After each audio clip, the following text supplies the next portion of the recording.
Oi, companheiros e companheiras do DAB. Em primeiro lugar, eu queria mandar um abraço para todo mundo, dizer que estou feliz por dar a minha contribuição aí à oficina de vocês. Não vou ficar puxando o saco, não.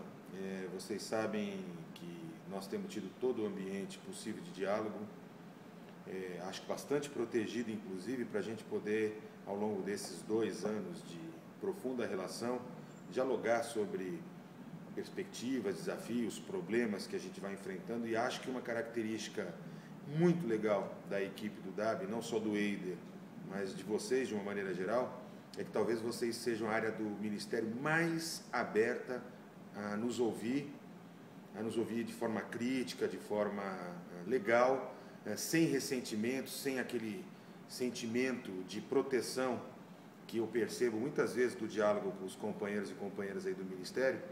E de alguma maneira vocês aproveitam objetivamente contribuições que a gente dá, porque tem muita escuta que não é escuta, né?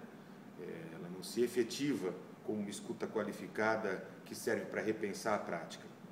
Entrando objetivamente na provocação que o Dudu me mandou por e-mail, eu queria dizer que eu acho que que eu consigo perceber como grande avanço no que diz respeito ao que vocês vêm desenvolvendo aí no DAB, é que pela primeira vez, desde o advento do SUS, a gente efetivamente tem uma política nacional de atenção básica. Isso não é pouco, isso é muito. Nós tínhamos programas, nós tínhamos estratégias, nós tínhamos arremedos de política, mas política com começo, meio, fim, articulada, negociada, pela primeira vez, e de fato sendo implementada, saindo do papel, eu pela primeira vez percebo isso e acho que esse é um sentimento generalizado dos gestores municipais, digo não só como secretário aqui de São Bernardo, mas como presidente do COSENS, pelo que eu tenho sentido dos meus companheiros secretários municipais, que muitas vezes não conseguem compreender muito bem o alcance, o impacto que a política que está sendo proposta pelo Ministério tem, mas reconhecem que ela é uma diferença, ela demarca uma diferença substancial em relação ao que a gente tinha. Acho que esse é o primeiro talvez mais importante destaque. Isso não é pouca coisa. Se vocês não conseguirem compreender o que significou a passagem de vocês pelo Ministério já, e o que vocês já deixaram nesses 2 anos, talvez vocês, por excesso de crítica, consigam perder perder a potência desses meses, desses 2 anos de transformação, e se tudo der certo, dos próximos anos, né, dos próximos 6 anos de governo Dilma e da gestão do Padilha, com o Eider aí à frente da atenção básica, que vocês têm a possibilidade de transformar esse país. Acho que não adianta ter política se ela não se expressar objetivamente no financiamento. E acho que há um reconhecimento do incremento no financiamento, tanto no que diz respeito ao investimento, né, com políticas claras para reforma, para ampliação, para construção de UBSs, como também para o custeio. Ainda que vocês não devam, na minha opinião, singela opinião, se iludir de que esses recursos hoje alocados são suficientes para uma política de cofinanciamento decente que esse país precisa, que esse país merece. Eu digo isso porque é absolutamente louvável o esforço que o governo vem fazendo para ampliar a base de custeio e de investimento, mas ainda é insuficiente para retomar o tamanho da desgraça que vocês hoje, melhor do que eu conhecem, que é a situação da atenção básica nesse país, a pauperização da nossa estrutura de atendimento, da estrutura física, equipamentos, tal. E para que esse investimento, objetivamente, possa induzir a consolidação de um novo modelo de cuidado no que diz respeito à atenção básica. Particularmente o custeio, né? Vocês sabem que a regra de investimento que foi estabelecida, ela não dá conta de atender a realidade nacional, é um baita do avanço. Eu aqui em São Bernardo, vocês sabem que tenho usado muito bem os recursos, queria mais, né? Mas objetivamente, se a gente não tivesse capacidade de investimento com recursos do Tesouro, nós não teríamos feito as unidades no padrão que a gente fez, mas de qualquer maneira ajuda muito, muito. Mas não desistam de lutar para ampliar a base de financiamento, tanto de custeio como de investimento. Eu queria destacar também, como acho que um grande avanço, a produção do PEMAC, particularmente no que ele tem de capacidade de qualificação. Mais do que qualquer outra coisa, eu não acredito, vocês sabem disso, eu tenho discutido bastante, que vocês daí de Brasília terão capacidade de controlar o que está acontecendo em cada um dos mais de 5 mil municípios brasileiros. Isso é uma falácia. Não tragam para vocês essa responsabilidade, não se cobrem disso, não se culpem por não conseguir, é humanamente impossível, não há sistema de informação, não adianta criar um fetiche de que alguma coisa vai dar conta de controlar a vida num país continental como esse.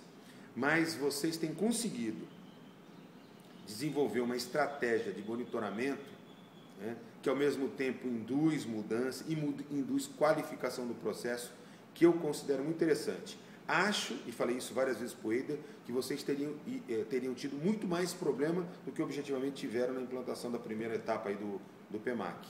Vocês estão de parabéns. O que não significa que vocês não podem olhar para o conjunto de problemas, escutarem os secretários municipais, escutarem as secretaristas, escutarem os apoiadores que se articularam em torno das universidades e, a partir daí, qualificar o processo que vocês têm em mãos. Acho que talvez vocês não tenham a dimensão também do tamanho do avanço histórico, isso no futuro vai ser reconhecido, que é a mudança da postura do DAB, da SAS e do Ministério da Saúde em relação a outras modelagens para a atenção básica. Esse xietismo que imperou historicamente no Ministério, inclusive nos nossos governos, né, do Lula, é absolutamente inaceitável. O Brasil é um país heterogêneo, diferente, tem histórias de organizações da nossa rede básica que respeitam modelos distintos, tempos distintos, lógicas de organização, e era um absurdo o não reconhecimento, o não financiamento dessas modelagens. O que eu tenho visto é o contrário. A impressão que eu tenho a partir daqui de São Paulo, que vocês sabem que é um estado em que essa questão é uma questão muito importante, municípios que resistiam e, a partir do momento em que há o reconhecimento do Ministério, passam a ficar mais abertos a discutir modelos mistos, em que parte da cidade se cobre com um certo desenho, outras áreas vão se cobrindo com outros desenhos e, progressivamente, vai se encontrando um certo desenho assistencial que é aquele adequado, é aquele possível, é aquele capaz de dar as respostas que os gestores locais procuram. Outra coisa que eu quero destacar como muito positiva é a maneira com que o DAB vem produzindo a interlocução com os COSENs e com os municípios. Acho que no Ministério, e quando eu tive a oportunidade também de trabalhar em Brasília, eu sinto que nós também reproduzimos isso. Muitas vezes os companheiros que estão à frente do Ministério se dedicam a um intenso debate com o CONAS e com o CONASENS, muitas vezes representados por suas assessorias técnicas, e quando pactuam com o CONAS e CONASENS, acredito que isso foi suficiente para amarrar essas políticas em todo o país. Isso não é verdade. Portanto, esse esforço, que eu sei que tem absoluta certeza que tem sido muito difícil, que vocês vêm fazendo, no sentido de estarem presentes em todo o país, priorizando o debate com os COSENs nos estados, articulando os secretários municipais, envolvendo as secretarias estaduais, ele é decisivo na implantação da política e não hesitem de ir além dessa articulação com o CONASENS e com o CONAS. Quero destacar também mais duas outras questões como, na minha opinião, muito positivas. A capacidade que vocês têm tido de produzir coisas conjuntas com a CEGETS, em particular aí as questões de educação permanente, do Provab. Eu sei que estamos no começo de uma longa disputa de projeto aí, mas eu acho que isso tem sido muito positivo, né? E o fato de que as políticas que têm sido priorizadas, as redes prioritárias do Ministério, têm colocado a questão da atenção básica como central.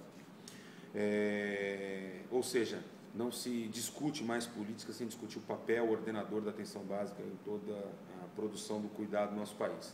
Mas eu quero destacar, para finalizar, porque eu já estou quase nos meus 10 minutos, era 5 a 10, eu vou passar talvez 30 segundos, mas quem me conhece sabe que eu falo muito mesmo, e paciência, já que vocês me provocaram. Eu queria destacar 3 coisas que eu considero fundamentais como desafios. Primeiro, não desistam de simplificar, desburocratizar as relações na produção das políticas. Tem coisa que a gente passa na bipartite que é absolutamente desnecessário, que passa nas CIRs, que são absolutamente desnecessários. Tem regras do jogo que precisam ser simplificadas. Enfrentem a lógica que impera. Isso é decisivo na produção de políticas no tempo de governo que nós temos nos municípios, e agora o nosso tempo é um pouquinho maior, nós temos 4 anos, mas no tempo que vocês têm em âmbito federal. Não se rendam à burocracia, não se rendam a que tudo tem que ser assim. Vocês têm mostrado, e o ESUS AB é uma amostra de que é possível construir coisas diferentes, inclusive que estavam fora da agenda imediata do departamento de vocês. Com ousadia, com capacidade, corram atrás disso, vale a pena. Tem um segundo aspecto que eu queria colocar para vocês, que diz respeito ao papel das secretarias de Estado, talvez viciado pela inoperância, pela incompetência, pelo descompromisso que a gente observa historicamente aqui em São Paulo, mas acho que os governos dos estados não encontraram ainda o seu verdadeiro papel na condução da política de atenção básica, particularmente no que diz respeito à cooperação técnica e à organização, a coordenação dos sistemas regionais de saúde, encontrando o espaço ordenador da atenção básica. Acho que, eu tenho dito isso inclusive para o Elvésio, o Ministério libera dinheiro muito fácil para redes, sem amarrar a questão da atenção básica. Então, no discurso, a gente coloca que a atenção básica é fundamental na questão da ordenação do cuidado, das redes prioritárias, mas se pactua uma rede de urgência, uma rede cegonha, etc., e a questão da atenção básica continua correndo em paralelo. Então, esta integração precisa ser consolidada também na base do financiamento. E eu queria colocar uma última questão, que eu acho que é um desafio que não pode ser enfrentado, e acho que a política não tem dado conta, e que a gente precisa produzir um diálogo talvez mais qualificado e pensar juntos soluções para isso.